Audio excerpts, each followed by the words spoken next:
Assalamualaikum warahmatullahi wabarakatuh. Perkenalkan, nama saya Siti Almaidah. Saya mahasiswi manajemen dari Universitas Pamulang. Berikut saya akan menyampaikan materi tugas individu saya yang berjudul software dari mata kuliah teori aplikasi komputer.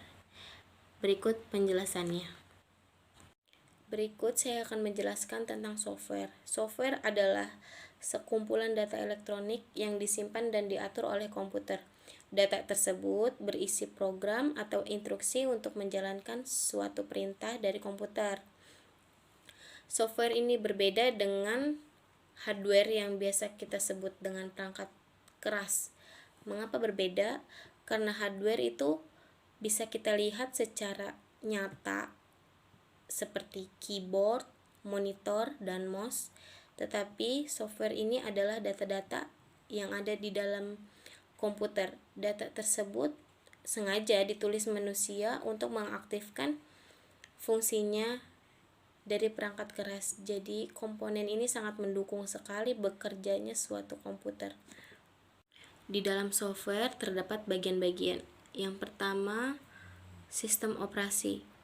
Sistem operasi ini didefinisikan menjadi 3 sudut pandang.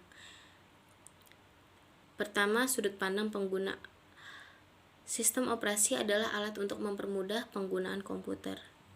Jadi, sistem operasi jenis ini dapat dipandang sebagai alat untuk memaksimalkan penggunaan sumber daya komputer, tetapi pada sejumlah komputer, sudut pandang pengguna dapat dikatakan hanya sedikit. Yang kedua adalah sudut pandang sistem.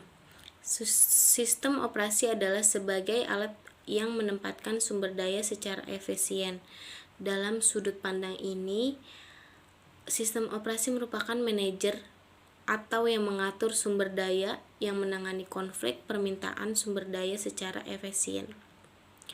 Selain itu, fungsi ini juga dikenal sebagai program pengendali. Sistem operasi merupakan suatu bagian program yang berjalan setiap saat yang dikenal sebagai istilah kernel. Sistem operasi dalam sudut pandang sistem ini berfungsi untuk mengatur eksekusi aplikasi dari operasi, input, dan output. Yang ketiga adalah sudut pandang tujuan. Sistem operasi adalah sebagai alat yang membuat komputer lebih nyaman digunakan untuk menjalankan aplikasi dan menyelesaikan masalah-masalah pada user. Jadi menurut sudut pandang tujuan ini, software adalah bagian-bagian komponen utama dari sebuah sistem komputer ya, seperti hardware, software, dan user. Berikut adalah fungsi dasar dari sistem operasi. Yang pertama, sistem operasi sebagai extended machine. Di sini sistem operasi berperan sebagai penyedia interface atau mesin semu. Sistem operasi dibuat untuk menyembunyikan keadaan sesungguhnya dari perangkat keras, tampilan yang menyenangkan dan mudah digunakan. Yang kedua, sistem operasi sebagai pengelola sumber daya. Fungsi ini ditinjau dari arah perangkat keras, dan sistem operasi ini berperan untuk mengatur, mengorganisasikan secara keseluruhan bagi sistem yang kompleks. Sistem ini juga memiliki pengontrolan alokasi sumber daya. Berikut adalah jenis-jenis dari sistem operasi. Yang pertama adalah DOS. Disk Operating System adalah sistem operasi yang menggunakan interface command line yang digunakan para pengguna komputer pada dekade tahun 1980. DOS menjadi istilah generik bagi setiap sistem operasi yang dimuat dari perangkat penyimpanan berupa disk saat sistem komputer dinyalakan. DOS adalah sistem yang digunakan untuk mengelola seluruh sumber daya pada sistem komputer, yaitu sumber daya software dan hardware. DOS bertanggung jawab untuk menemukan dan menyusun data dan pada aplikasi pada disk. Dengan diperkenalkannya sistem operasi dengan GUI, DOS jarang digunakan dan tergolong tua. Tapi mau bagaimanapun DOS masih tergolong penting pada banyak wilayah cakupan seperti pemrograman dan mengoperasikan aplikasi lama. Yang kedua adalah Microsoft Windows. Windows dikembangkan oleh Microsoft dan didirikan pada tahun 1975, tepatnya pada tanggal 26 November oleh Bill Gates. Menggunakan interaksi antarmuka dengan pengguna berbasis grafik, sistem Windows telah berevolusi dari DOS, sebuah sistem operasi yang berbasis modus teks dan command line. Windows pertama kali diperkenalkan pada tanggal 10 November tahun 1983, tetapi baru keluar pasar pada bulan November tahun 1985, yang dibuat untuk memenuhi kebutuhan komputer dengan tampilan bergambar. Yang ketiga ada Unix. Unix adalah sistem operasi yang digunakan sebagai sistem operasi baku. Unix didesain sebagai sistem operasi yang portable, multitasking, multi-user, sistem berkas hierarkis, dan utilitas. Unix adalah sebuah sistem operasi komputer yang dikembangkan oleh AT dan T Bell Labs pada tahun 1960 dan 1970. Berikut adalah perbedaan Windows dengan Macintosh. Windows memiliki kelebihan pada item yang friendly karena banyak digunakan oleh pengguna seluruh dunia, sedangkan Macintosh memiliki kelebihan dalam kinerja pembuatan desain, musik, dan film. Sedangkan kekurangan Windows adalah karena ia mudah diserang virus. Sedangkan Macintosh adalah dalam mengeluarkan biaya banyak dan belajar ekstra karena dalam sistem pengoperasiannya Macintosh sangat sulit dipelajari dan digunakan oleh masyarakat awam. Walaupun kelebihannya dalam pembuatan desain, musik, dan film sangat tidak diragukan lagi. Selanjutnya saya akan menjelaskan layanan sistem operasi. Yang pertama, pembuatan program. Jadi sistem operasi menyediakan berbagai fasilitas yang membantu program dalam membuat program seperti editor. Walaupun bukan bagian dari sistem operasi, tapi layanan ini diakses melalui sistem operasi. Yang kedua, eksekusi program. Jadi sistem operasi harus bisa meloading program ke memori dan menjalankan program tersebut. Yang ketiga, operasi input atau output. Program yang dijalankan kadang-kadang membutuhkan input atau output. Untuk efisien dan keamanan, penggunaan biasanya tidak bisa mengatur input output secara langsung.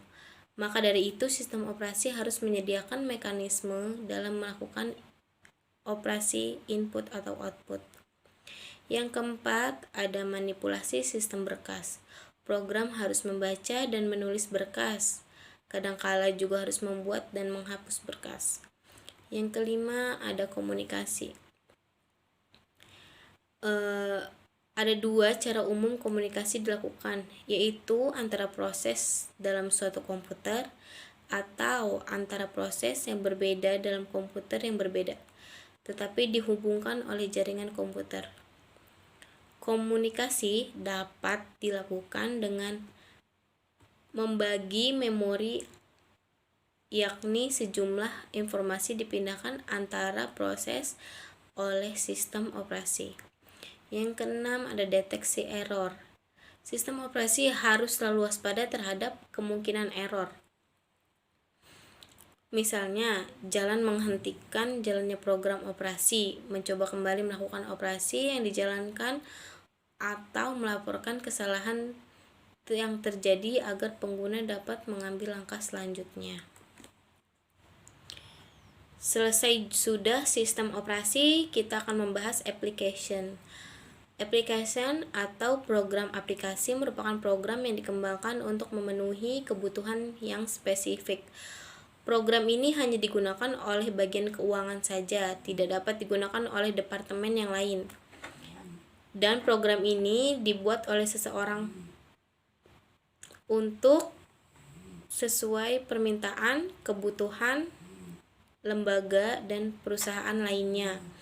Contoh program aplikasi adalah aplikasi akuntansi, aplikasi perbankan, dan manufaktur. Berikut adalah jenis-jenis program aplikasi umum. Yang pertama ada spreadsheet, software yang digunakan untuk mengelola informasi keuangan atau data-data dalam bentuk tabulasi. Yang kedua ada data management, software yang digunakan untuk menyimpan, menghasilkan, dan memanipulasi data. Ada dua jenis data management, yaitu filing program dan database management system. Yang ketiga ada word processing, software yang digunakan untuk mengelola teks aplikasi Office. Yang keempat ada Excel, program pemroses tabel Microsoft Excel atau Microsoft Office Excel adalah program aplikasi lembar kerja spreadsheet yang dibuat dan didistribusikan oleh Microsoft Corporation yang dapat dijalankan pada Microsoft Windows dan Macintosh. Aplikasi ini memiliki fitur kalkulasi dan pembuatan grafik. Yang aplikasi ini sering kita gunakan sebagai untuk mengatur keuangan pada perusahaan. Yang kelima ada program aplikasi pengelola grafis.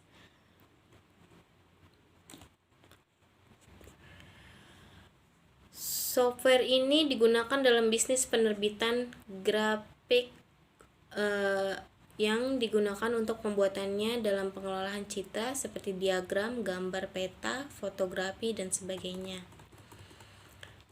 Yang keenam ada multimedia software yang menyajikan informasi dalam berbagai bentuk penampilan seperti teks, musik, suara, atau film. Yang ketujuh ada program aplikasi data atau database, digunakan untuk mengatur dan mengolah data dalam bentuk database seperti membuat laporan, hasil belajar siswa, pegawai, dan karyawan.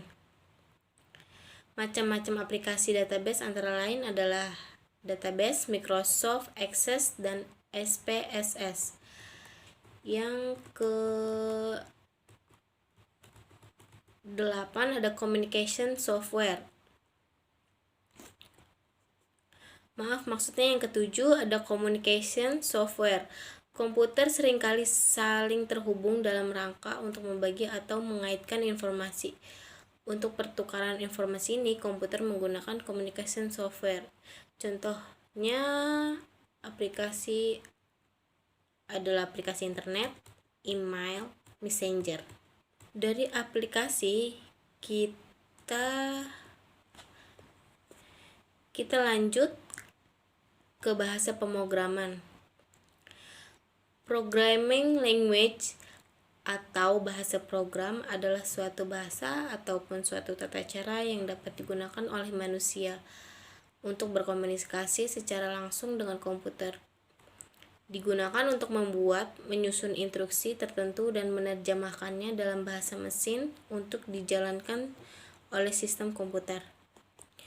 Bahasa pemrograman digunakan untuk para programmer atau ahli komputer untuk membuat aplikasi.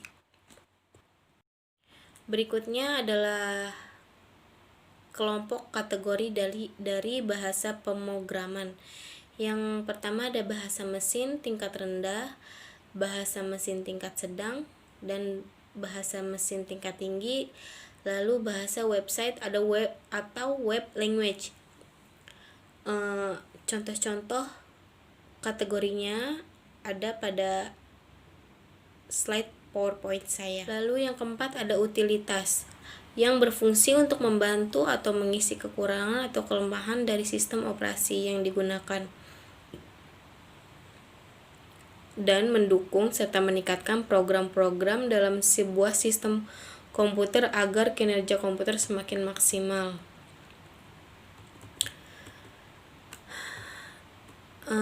Sekian presentasi dari saya.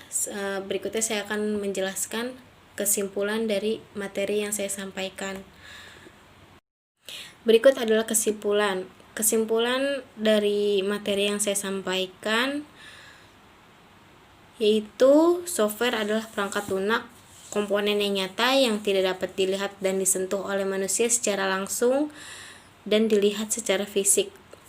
Perangkat keras komputer atau hardware tidak akan dapat berbuat apa-apa atau bekerja dengan baik tanpa adanya perangkat lunak. Teknologi yang canggih dari perangkat keras akan berfungsi bila instruksi-instruksi tertentu telah diberikan kepadanya. Instruksi-instruksi tersebut biasa kita panggil software atau perangkat lunak. Sekian dari presentasi dan kesimpulan yang saya sampaikan. Kurang lebihnya saya mohon maaf. Wabillahi taufiq wal hidayah. Wassalamualaikum warahmatullahi wabarakatuh.